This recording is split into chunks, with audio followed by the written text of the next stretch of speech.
So looking through those lenses of heart, mind, and body again, we can also identify what an unhealthy relationship looks like.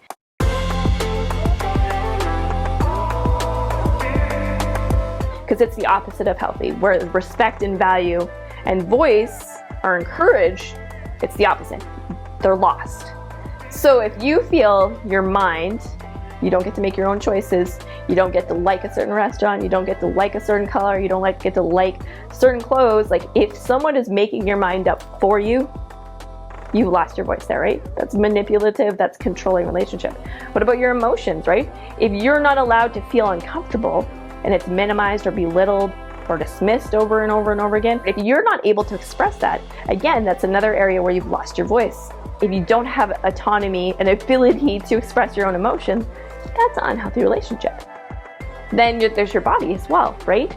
So what happens if you no longer have control of your own body and the other person thinks they have free access? That's an unhealthy relationship. And that can even cross into abuse or assault type situations. So it's important in each of those areas to test out, do you have a voice there?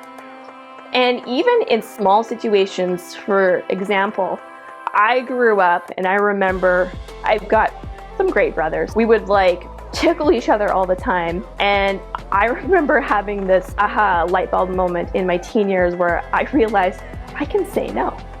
But I never realized that.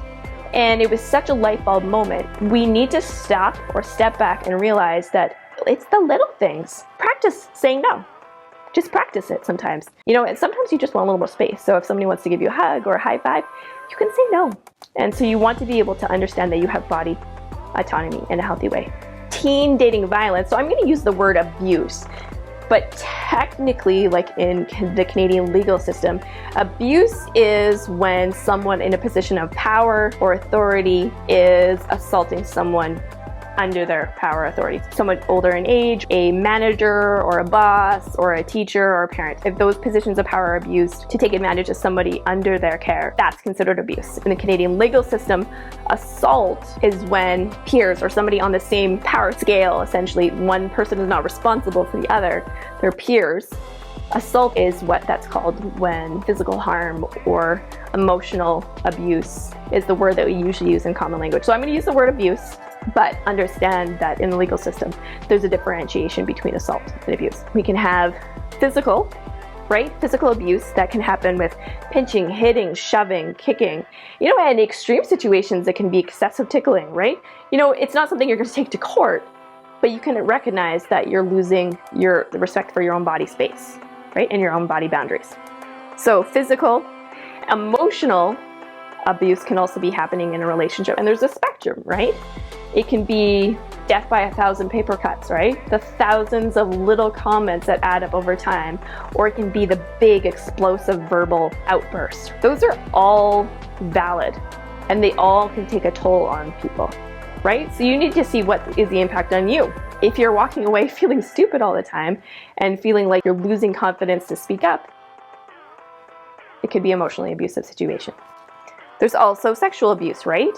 And so that goes into physical abuse, but then this takes an even closer, more intimate context to it as well. Sexual abuse or harassment, again, there's a spectrum in that, right?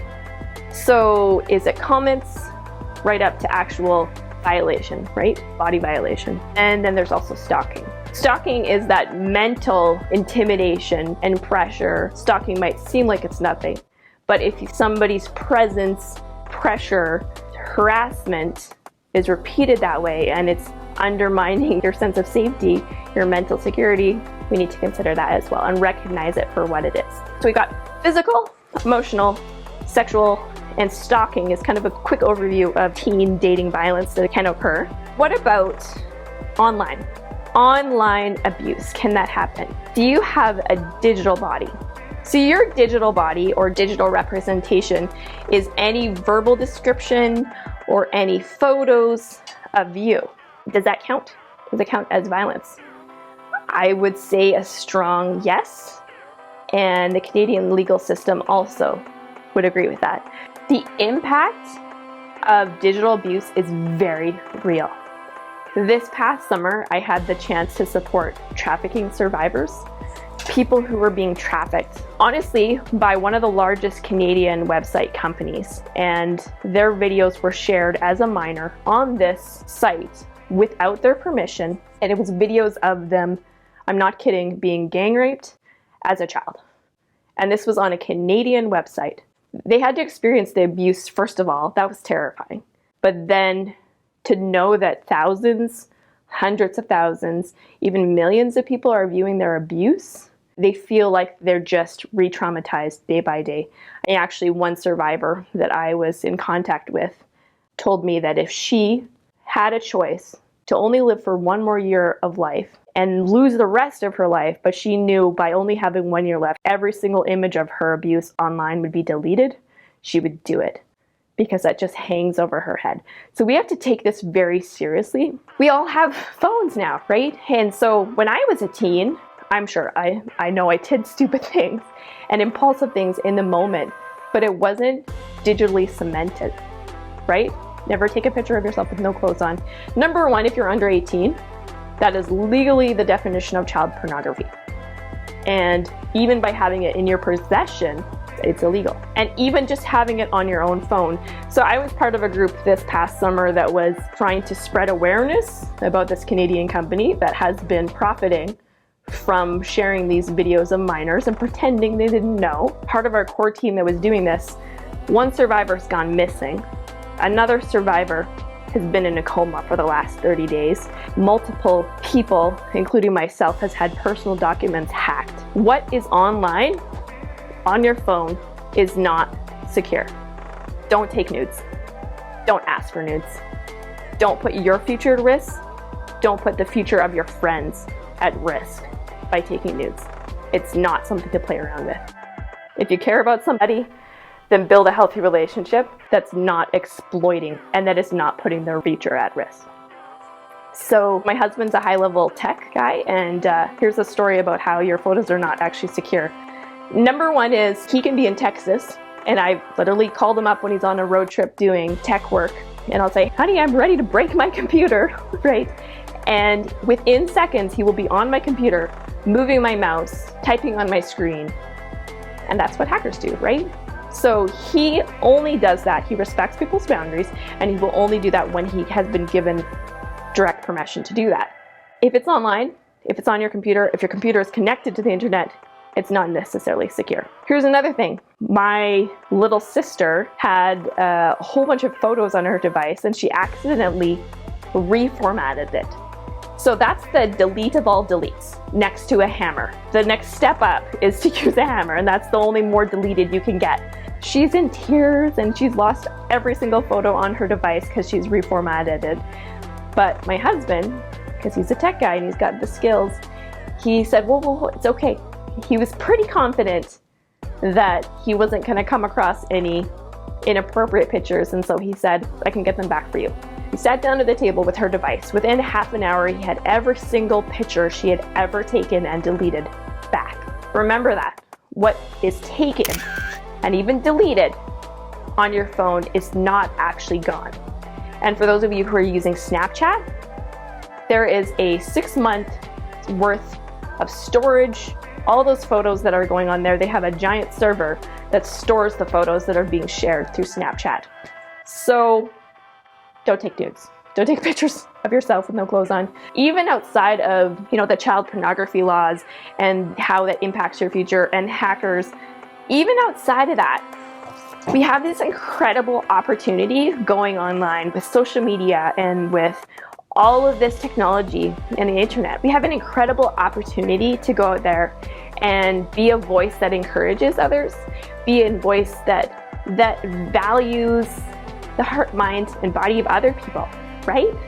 So use your power, essentially, is what it is. You got a lot of power. Use it for something good. And be aware that every word you put online can come back. You're digitally documenting, cementing what's going on right now. It's easy to look through the news right now and see that people are dragged through the mud for things they might have done 50 years ago. Even though, brain-wise, Your brain isn't finished growing to think fully through the pros and cons of what you're doing now. Give yourself that extra boost and step back when you're about to put something online and ask yourself questions like, is it true? Is it helpful? Is it kind? And how is this going to impact my future? If you wouldn't share it with your priest, your principal, or your parents, you probably don't want to put it online.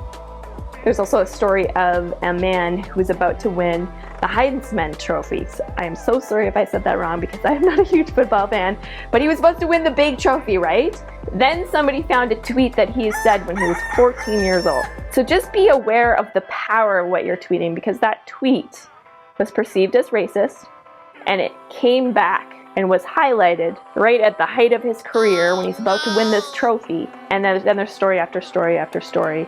Vengeful exes who had the incriminating photo because he trusted them back then, and they bring it up right as an athlete was about to sign a big sports contract, and that athlete's contract they lost hundreds of thousands of dollars in that moment. Universities, high profile jobs, they often will pay an unlocking fee to the big social media giants. So even if you have privacy settings up high and you're sharing, like F this, F that, I hate this and F and that, they will see how you conduct yourself online and assess the risk to themselves, whether or not this is a risk they want to invite into their university settings or they want to invite into their job settings. So use your power to build your own future and the future of other people, and to protect your own future and protect the future of other people and those you care about.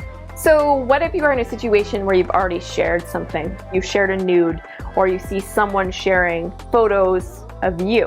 What do you do? Now find your support system. Who is that adult you can go to who will be able to hear you and help walk you down that road? And there's also Need Help Now, needhelpnow.ca, all in one word.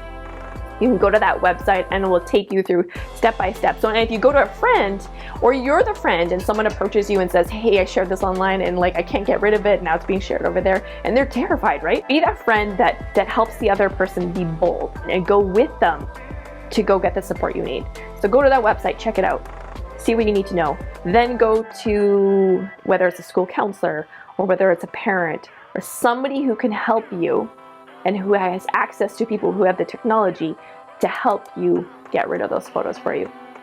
So we did a quick summary on emotional, physical, sexual, stalking, abusive or assaulting type relationships, and online assault as well. And so where can you get support in Grand Prairie? Number one, seek out your school counselors because they'll have the connections, or parents. Who's the adult who make you feel strong and safe? Who's the adult who will walk with you to go find the people that you need to talk to? Is it the RCMP?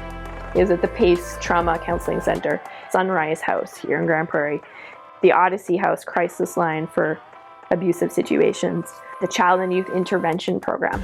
Honestly, your biggest advocate is going to be the adult who you trust.